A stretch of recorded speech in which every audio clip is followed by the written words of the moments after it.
Namaste everyone.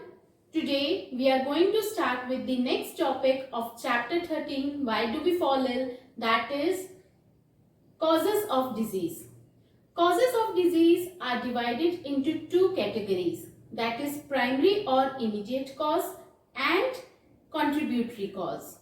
First of all, in detail we will discuss about primary or immediate causes of disease.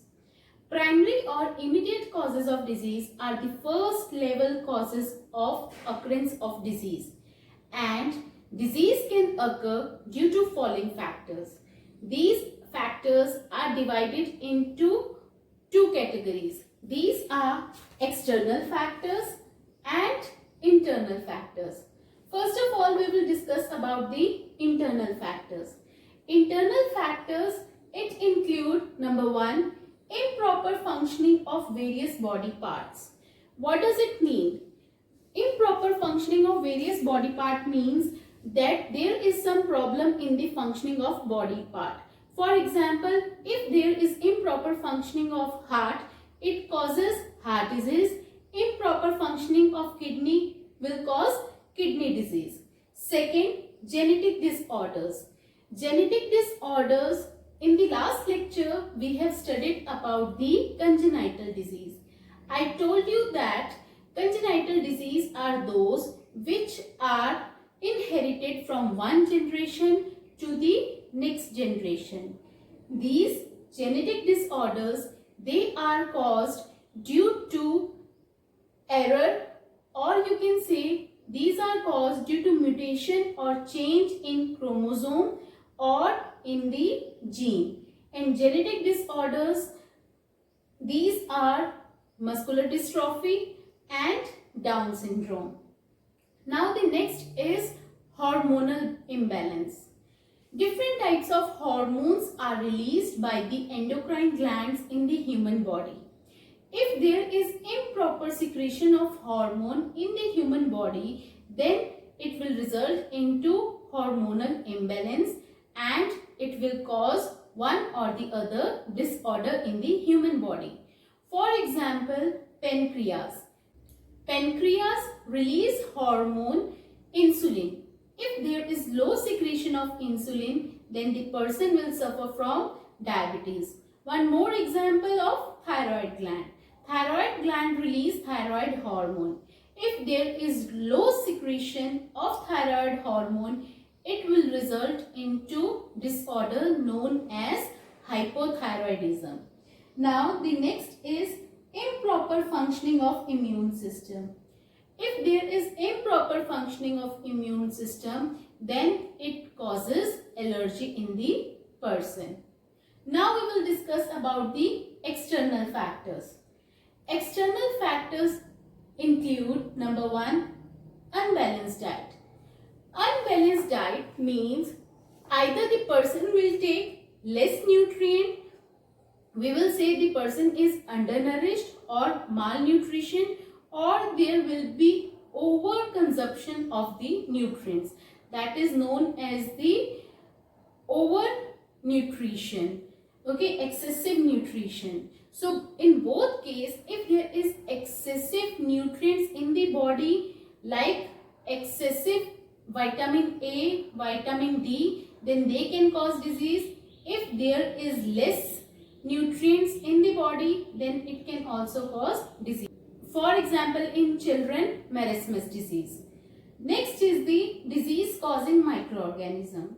In the last lecture, we have discussed about the disease causing microorganisms like virus, bacteria, fungi, protozoa and platyhelminths. These organisms, they cause different types of diseases in the human being. So, these are the external factors which are responsible for causing disease in the human being. Next is the environmental pollutants. Different types of environmental pollutants are present in the air, like carbon monoxide, nitrogen dioxide, sulfur dioxide, etc. And all these pollutants, they are mainly responsible for causing respiratory problems or respiratory diseases in the human being. Last is the tobacco, alcohol, drugs. Tobacco, it is responsible for causing oral cancer. Alcohol, it is mainly responsible for liver damage and even it affects the function of the pancreas. Drugs, they affect the central nervous system of the human body. Next category of causes of disease is contributory cause. Contributory cause alone, it cannot produce disease symptoms in the human body, but it increases contributory cause, it increases the chances of occurrence of disease due to primary causes. It means if disease it has to occur in the human body, first of all primary cause, either the internal factor or external factor should be present, then only contributory cause it will cause its effect. Only then contributory cause will produce the symptoms. Now, the contributory cause, they are further divided into two categories. These are second level causes of disease and third level causes of disease. First of all, we will discuss about the second level causes of disease. Second level of causes of disease means which decrease the disease resistance power of an individual. It means that the person immune system is weak and it will decrease the second causes, it will decrease the resistance power of an individual to fight the disease. For example, lack of good nourishment. If there is lack of good nutrients in the diet of the person, then the immune system will be weak and the person body will be less resistant to the disease. Second is the poor heredity. Poor heredity means that the immune system of the person is weak from the inheritance. Means in one generation to the next generation, the immune system of the offsprings are weak. Then such children or such persons will be more prone or more susceptible to the disease. Next is the third level causes. Are responsible for operation of second level causes of disease. For example, poverty, lack of public hygiene services. Let me explain you. Let's take the example of COVID-19. Okay, COVID-19 is a disease and coronavirus, primary or immediate cause or first level cause of disease. So what causes COVID-19? Its primary or first level cause is coronavirus. And what type of factor it is coronavirus? It is a external factor. Now, what are the second level and third level? In second level, we are talking about disease resistance power of an individual. If the person's immune system is weak, then he will be able to catch coronavirus very easily.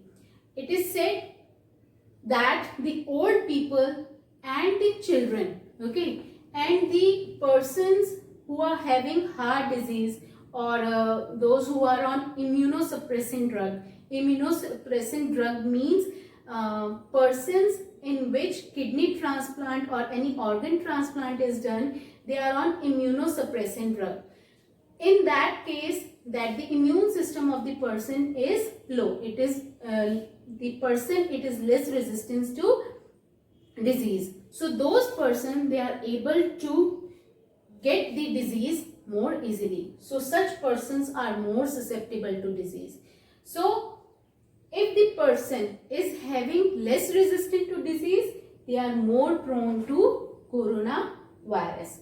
I hope it's clear to everyone. Second level causes of disease. So it was about the poor heredity or less resistance and the person who are taking less nourished diet. Again and again government is saying that eat healthy, take care of yourself, do yoga, do exercise, take plenty of vitamin C, vitamin D and good diet you should take. Why? To keep your immune system strong. Okay, now the third level causes. Why again and again during COVID-19 it is said that you should take care of hygiene, you should keep your surrounding clean, you should keep your house clean. Why? Because it is the third level cause. Now, if in the area proper sanitation, for example, in the area there is spread of coronavirus and 1 or 2 person infected are there, again what is done? The government, sanitization is done in that area so that the spread of the disease is curbed. So that's why sanitization, why it is done? Because to maintain the hygiene, to maintain the hygienic condition in the surrounding. So that is the third level causes of disease. Okay, so I hope now the causes of disease are clear to everyone. That's all for today. Thank you everyone.